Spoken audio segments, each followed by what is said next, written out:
I do have to apologize for the gameplay here because this is just some pretty slow gameplay. Now, it's not because I'm on the stickies. Yes, I do understand. My gameplay isn't the same as it usually is since I'm using a controller.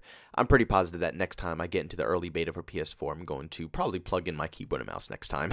It might be some input delay, but honestly, I'd rather deal with that than try using my controller. It's just, oh my god, it's a horrible experience for me. I mean, my hands are cramped. Like, they are cramped. I gotta give you guys some props playing on this controller.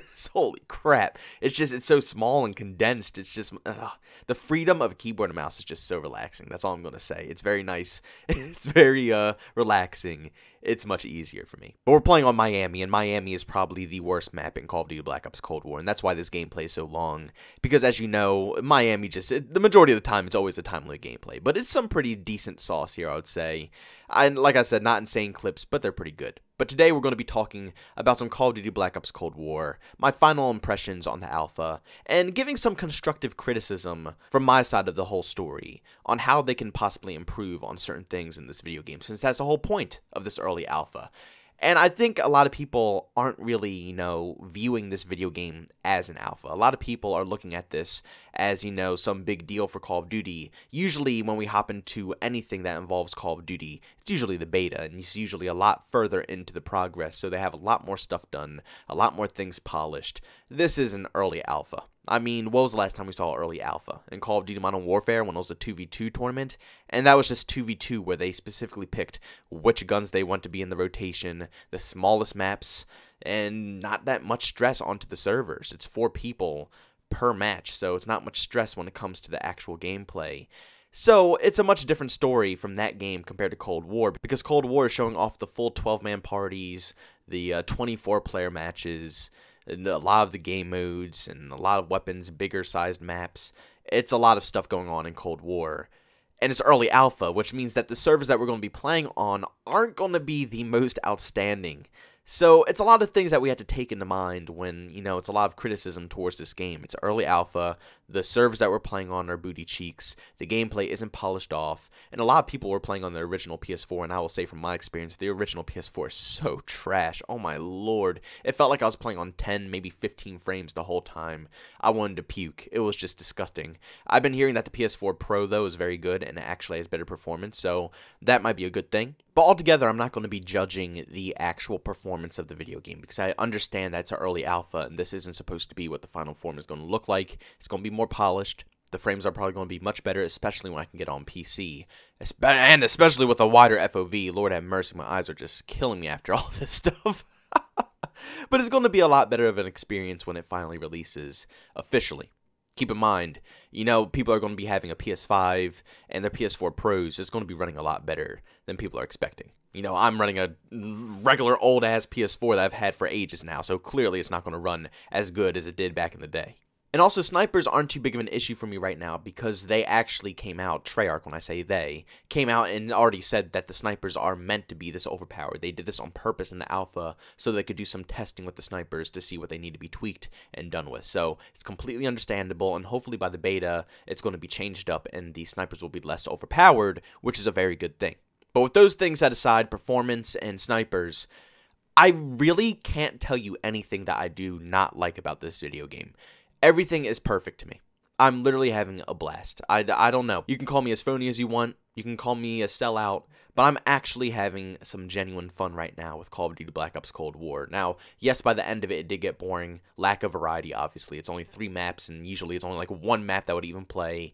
We had to use the same weapons and stuff like that, even though all the attachments were unlocked. But I'm believing by the actual release, there's going to be tons of new weapons, hopefully. A lot of attachments, a lot of maps. It's going to be a traditional Call of Duty game, which we can actually, dig our teeth in, explore, grind, and have a good time with. So, obviously, no, I'm going to get bored of just playing the same map and weapons. But I really had fun, and the main reason is because of the gameplay. And this is very crucial. Like, the graphics and everything this year really don't faze me, I'm not gonna lie. I had my expectations lowered big time after Modern Warfare, so I'm literally not looking for anything special right now. After this video game, yes, I'm gonna look for them to, put work and effort into making a very solid, good-looking Call of Duty game.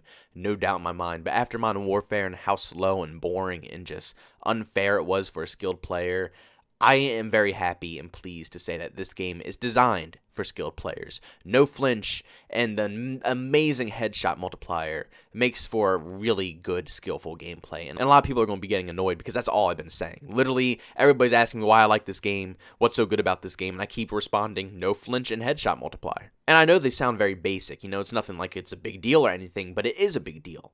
In the games like Modern Warfare, there's absolutely no reason to shoot at the head, which means there's no skill gap in that video game. It's literally see first, shoot first, and that's it. There's no actual gunfight, there's no skill level to what you shoot, and actually it's a disadvantage to try to shoot at the head in Modern Warfare because one shot isn't going to kill them, and it's not going to give you any benefit. While you're trying to drill at the head, you're going to miss a bunch of shots. They could easily land all of their bullets straight into your chest. You're going to die faster. But in Call of Duty Black Ops Cold War, it's a different story. The headshot multiplier is insane.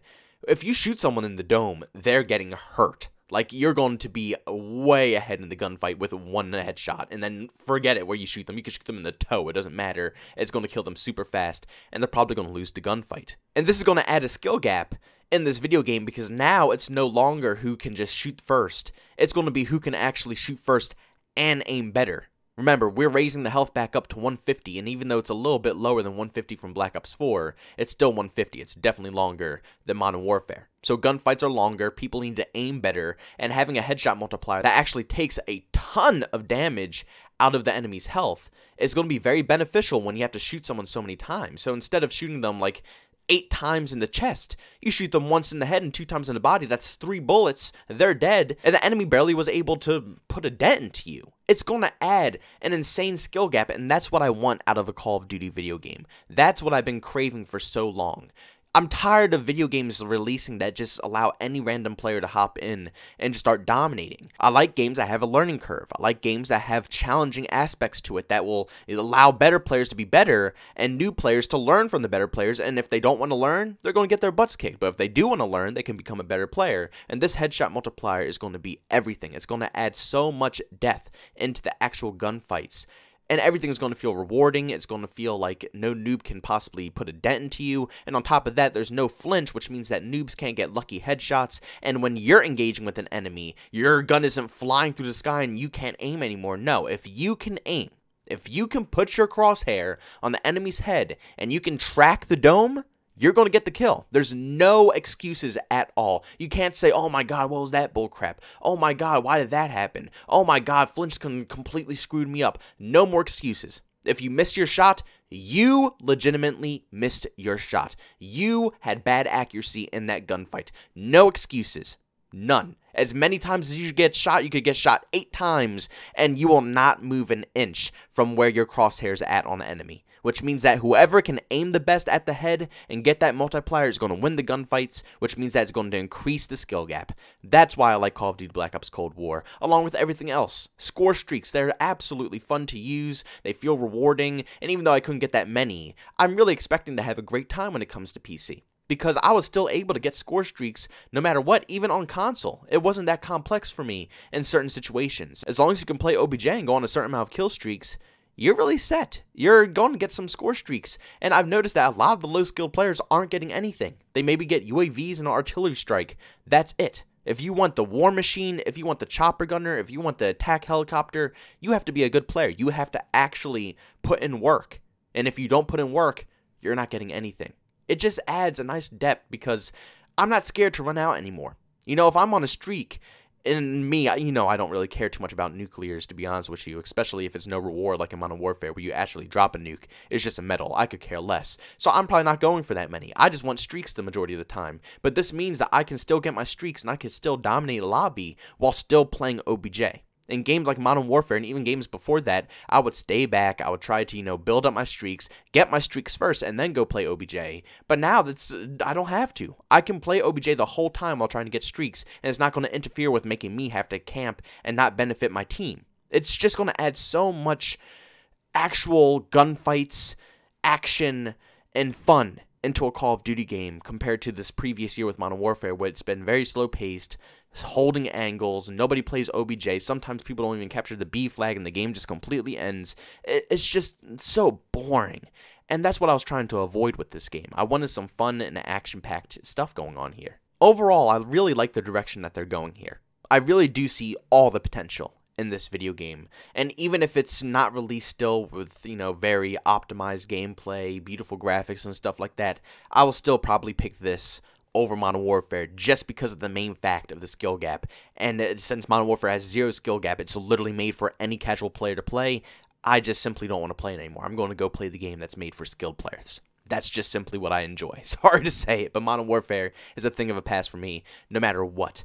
I just really hope that they work on a few things here. They need to make sure that at least the graphics are turned up just a slight bit, polish off the video game. I understand it's going to be rough. It might take time, but they really need to polish up on it. I understand, like I said, it's an early alpha, but I do believe by the time that the actual beta comes out and I can play it on a PC, it's going to look a lot better in my eyes. Higher frames, better graphics probably, wider FOV. It's going to be a much different experience, and I think I'm going to enjoy it more on there. I hope they resolve the server issues. Like I said, I understand it's an alpha, and this is, they're probably not going to stress out their best servers. They're probably going to give us, the lowest of the barrel here because they're just trying to experiment with the game a little bit to get feedback.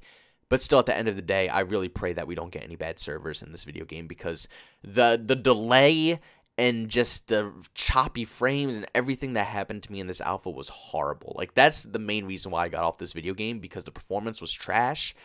And, of course, the last thing, the skill-based matchmaking, is why I got off too. Skill-based matchmaking has to be looked at. It has to be toned down just a little bit for solo players. Like I said, if you haven't watched my previous video about skill-based matchmaking, I understand if you're in a full party, you should be matched against full parties of sweats. Completely understandable. But if you are a solo player and you are versing full teams 24/7, my experience is absolutely ruined.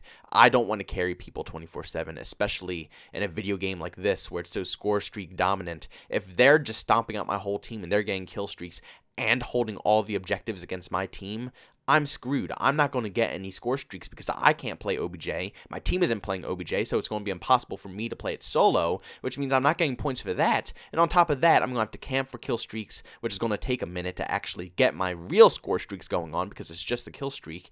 It's not fun. Trust me, it's not fun. They need to tone it down just a little bit for the solos if they want this game to be successful. But overall, great game. I see a lot of potential in it. I'm excited to see the beta, and I'm very excited to see the actual final release when all the content's released to us and we can actually dive in deep to this video game and have some fun stuff going on here. But guys, I hope you enjoyed today's commentary. If you did, leave a like, and by all means, if you hated it, leave a dislike. Also, if you're brand new and enjoyed the content, don't forget to subscribe and hit that bell notification button. Also, if you want to chat with me, there's 2 ways to do so. You can chat with me on Twitter or on Discord. Both of those links are in the description. And also, if you want to catch me live stream some video games, I do that over on Twitch. Link to that is in the description as well. Guys, thanks so much for tuning in. See you on the next one. Peace out.